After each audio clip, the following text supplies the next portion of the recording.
Good morning class. Physics में आप लोगों का स्वागत है। आज पढ़ेंगे खगोलीय दूरी का इकाई, खगोलीय दूरी, माप, तौल, ये सब के बारे में। यूनिट एंड डायमेंशन चैप्टर का ये भाग है एक।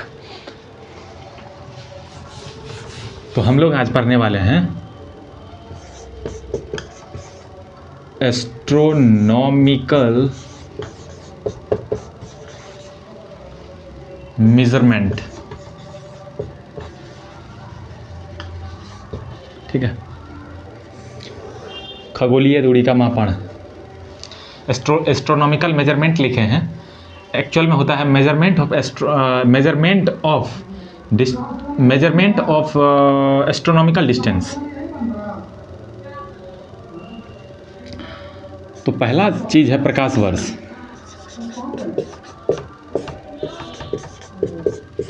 लाइट ईयर बराबर होता है, ये होता है 9.46 into 10 to the power 15 metre. इसको अगर किलोमीटर में बनाओगे तो तुरंत 3 घटा देना, मतलब 10 टू द पावर 12 हो जाएगा।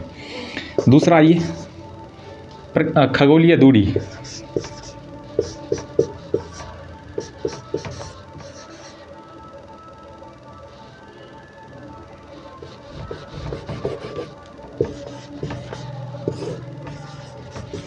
खगोलीय दूरी बराबर होता है 1.49 into 10 to the power 11 metre.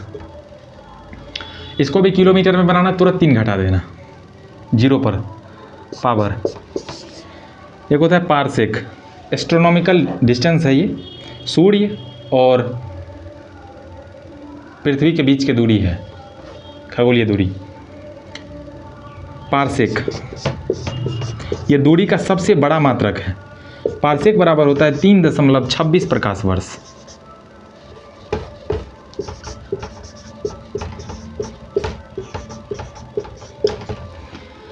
देखिए, प्रकाश वर्ष वो होता है एक साल में निर्वात में प्रकाश द्वारा तय की गई दूरी को प्रकाश वर्ष कहते हैं।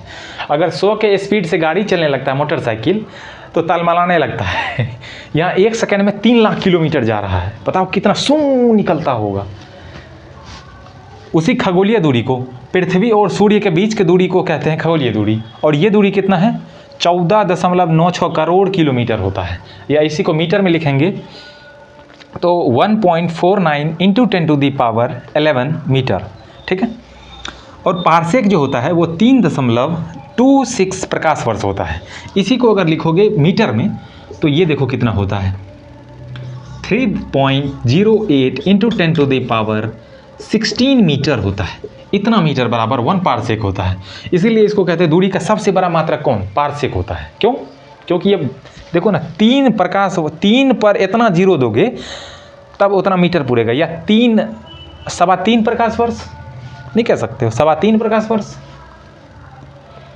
3.08 पर 16 जीरो दोगे तब होगा इतना, एक पारसेक के बराबर। समझ पा रहे हैं? आगे बढ़ते हैं।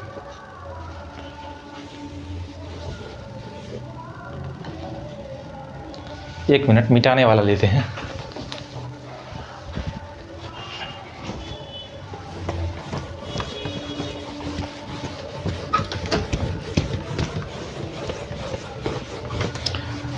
देखिए, अभी पढ़ने वाले हैं हम लोग कि छोटे इकाई को कैसे कन्वर्ट किया जाता है बड़े इकाई में, या बड़े इकाई को छोटे इकाई में कैसे लिखा जाता है।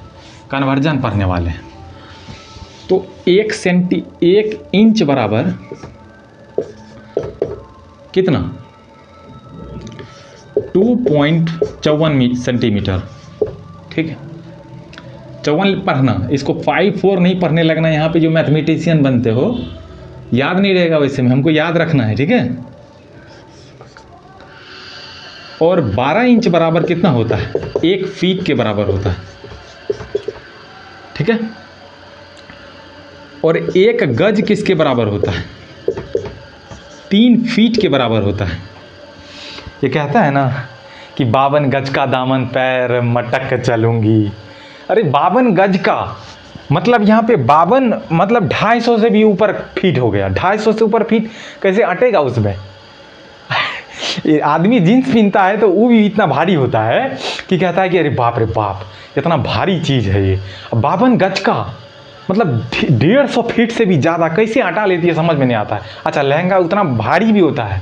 हम लोग जब क्लास में चर्चा करते हैं तो उसमें कई बार हो जाता है कि बोलती है कि 15 किलो 20 किलो का लहंगा होता है। अरे बाप रे बाप, आदमी को कितना कैसे वो मतलब हटा लेती है, हमको समझ नहीं आता है।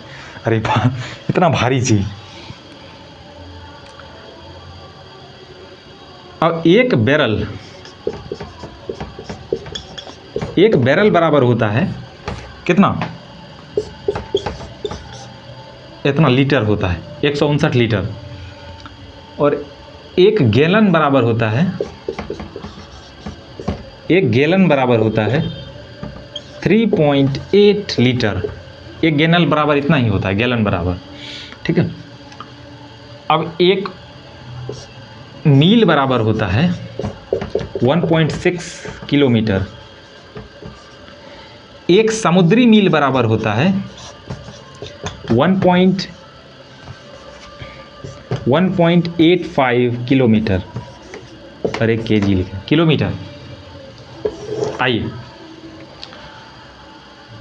एक औंस बराबर होता है कितना,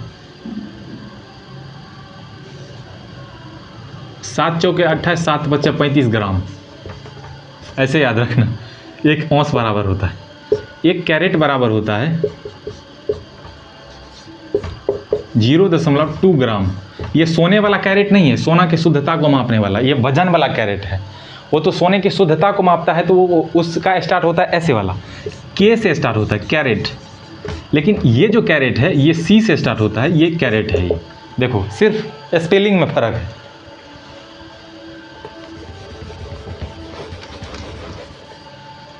ठीक है, एक कैरेट बराबर इतना हो गया, ठीक है। अब है एक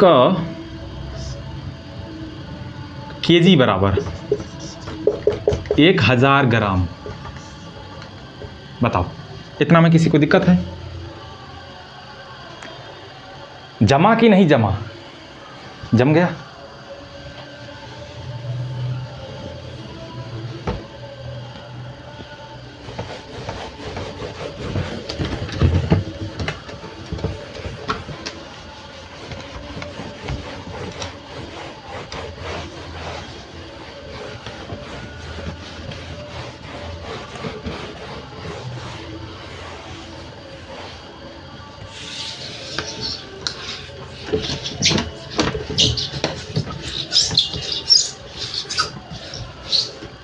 अब देखिए, 1 ईयर किसके बराबर होता है?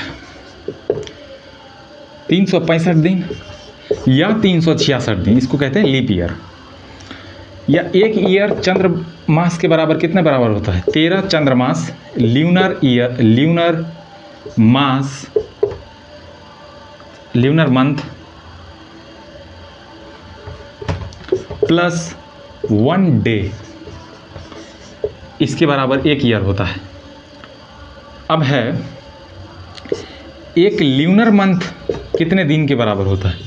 28 डे या 4 वीक या 4 सप्ताह। एक ल्यूनर डे के ल्यूनर मंथ के बराबर होता है, मतलब चंद्रमास। चंद्रमास का मतलब होता है चंद्रमा का महीना, ठीक है। 28 दिन का एक चंद्रमा का महीना होता है, क्योंकि 28 दिन में वो एक चक्कर पूरा कर लेता है, इसीलिए एक महीना होता है, ठीक है। अब देखो कि चंद्रशेखर सीमा के बारे में कहते हैं।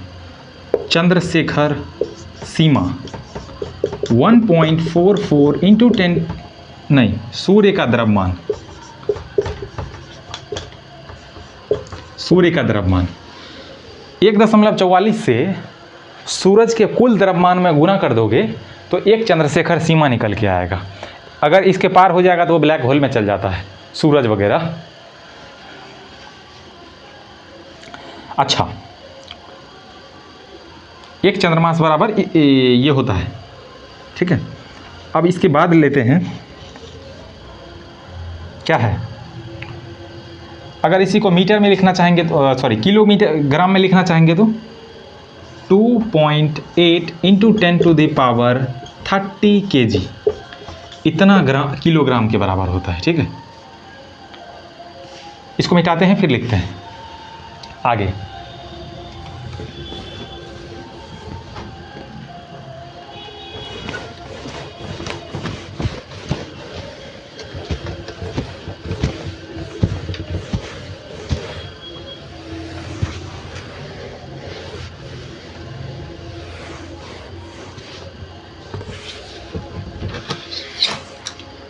अच्छा,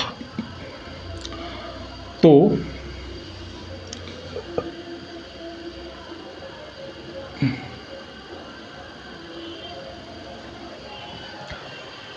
इतना तक समझने में किसी को दिक्कत है? नहीं है तो आओ। लैक्टोमीटर क्या मापता है? लैक्टोमीटर मापता है दूध की शुद्धता को। ठीक है। डेसिबल क्या मापता है? ये ध्वनि की तीव्रता को मापता है या ध्वनि प्रदूषण को मापता है। ठीक है, कहते हैं ना 90 डेसिबल से ज़्यादा ध्वनि हो जाएगा तो वो प्रदूषणकारी ध्वनि होगा, वही है। और बताओ डाबसन क्या मापता है? ये ओजोन के घनत्व को मापता है। ठीक है, सांद्रता को मापता है। घनत्व कहना ठीक रहेगा, डाबसन। और बताते हैं फैदम किसको मापता है? समुद्र की गहराई को मापता है।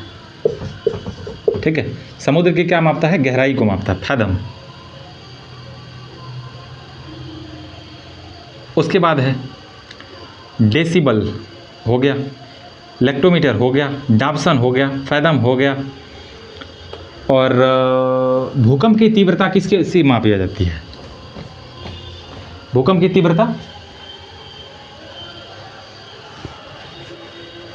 ये आप लोग क्वेश्चन में बताना या तो लास्ट में हम बताएंगे। और हाइग्रोमीटर किसको मापता है? आपेक्षिक आर्द्रता को। हाइड्रोमीटर किसको मापता है? आपेक्षिक घनत्व को। ठीक है, आपेक्षिक घनत्व को। और रिक्टर स्केल पर भूकंप मापी जाती है, ये भी हो ही गया। चलो रिक्टर स्केल लिख ही देते हैं।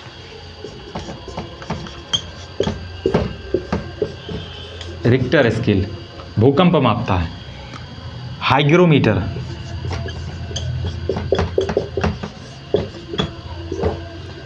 हाइड्रोमीटर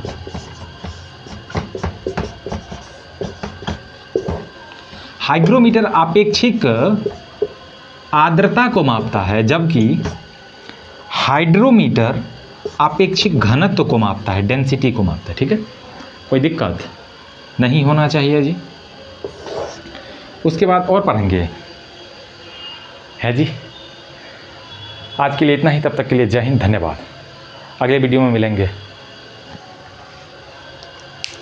तो फिजिक्स का अगला चैप्टर शुरू करेंगे।